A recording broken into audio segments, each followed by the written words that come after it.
Hello, and welcome to today's story, a story of betrayal, humanity, and choice. It's one of the most well-known tales in history, but have you ever really stopped to think about why Judas Iscariot betrayed Jesus? Let's unpack this story together. Imagine being handpicked for something extraordinary. That's exactly what happened to Judas. He was one of the 12 disciples chosen by Jesus himself, a group tasked with following, learning from, and spreading the teachings of Jesus. Judas wasn't just some random guy in the crowd.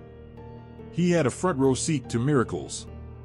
He saw the blind receive sight, the lame walk, and even the dead brought back to life. He heard teachings about love, forgiveness, and the kingdom of God. But Judas also had another role. He was the group's treasurer. He kept the money bag for Jesus and the disciples, a position that required trust and responsibility. Judas wasn't a nobody, he was in the inner circle. But here's the thing, even in a close-knit group, people have layers. Judas had his struggles, and the Gospels give us clues. For one, he seemed to have a weakness for money. In John's Gospel, there's a story where a woman anoints Jesus with expensive perfume, and Judas objects, saying the money could have been given to the poor.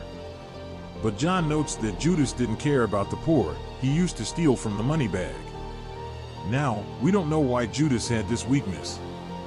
Maybe he felt insecure about his place in the group. Maybe he thought he deserved more recognition or wealth. Or maybe he just let greed take root in his heart over time. Whatever the reason, this flaw created a crack in his character. And then came the tipping point. The religious leaders of the day, the Pharisees and chief priests, were plotting to arrest Jesus. They saw him as a threat to their authority, but they needed a way to do it quietly, without causing an uproar among the people. Judas gave them that opportunity. For 30 pieces of silver, he agreed to betray Jesus and lead them to him. But why would Judas do this? Let's explore a few possibilities. First, there's the greed factor. 30 pieces of silver was a decent sum, but it wasn't a fortune. Still, for someone who already had a problem with money, it might have been enough to sway him. But was it just about the money? Probably not. Some scholars believe Judas might have been disillusioned with Jesus. Like many others, Judas may have expected Jesus to be a political messiah, someone who would overthrow the Romans and establish a powerful earthly kingdom. When Jesus started talking about humility, suffering, and a kingdom not of this world, Judas might have felt frustrated or betrayed himself. Another theory is that Judas thought he was forcing Jesus' hand.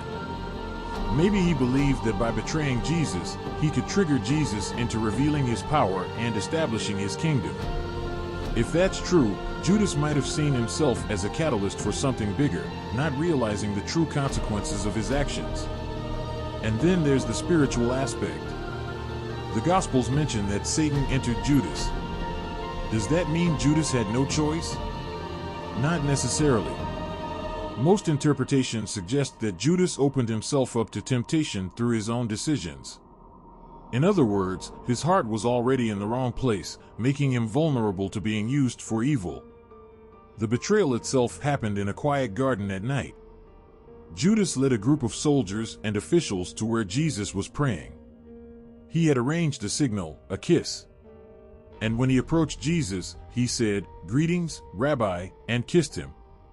It was a moment filled with irony and pain. A gesture of affection became the mark of betrayal. Jesus didn't resist. He didn't fight back. Instead, he said, "Friend, do what you came for." Even in that moment, Jesus called Judas friend. Imagine the weight of that. After the betrayal, Judas quickly realized the gravity of what he'd done. When Jesus was condemned, Judas was overcome with guilt. He tried to return the silver to the chief priests, saying, "I have sinned, for I have betrayed innocent blood." But they brushed him off. Despair consumed him, and tragically, Judas took his own life. So, why did Judas betray Jesus? Ultimately, it was a combination of factors: greed, disillusionment, perhaps pride, and a heart that had drifted from its purpose. Judas wasn't all bad, nor was he all good. He was human, with flaws and choices, just like the rest of us. What can we learn from this story? For one, it's a reminder that even those closest to goodness can falter. It's easy to judge Judas, but how often do we let our own flaws or desires lead us away from what's right? It's also a story of grace. Jesus knew Judas would betray him, but he still chose him, still shared meals with him, still called him friend. That tells us something about Jesus' character and about the grace that's available to all of us, no matter how far we've fallen. Finally, Judas' story challenges us to examine our hearts. What cracks are we allowing to grow unchecked? What temptations are we letting take root? And most importantly, are we willing to seek help, forgiveness, and change before it's too late? Judas' betrayal is a tragic story, but it's also a deeply human one. It's not just about him, it's about us. Let's take its lessons to heart. Thank you for listening, and I'll see you next time.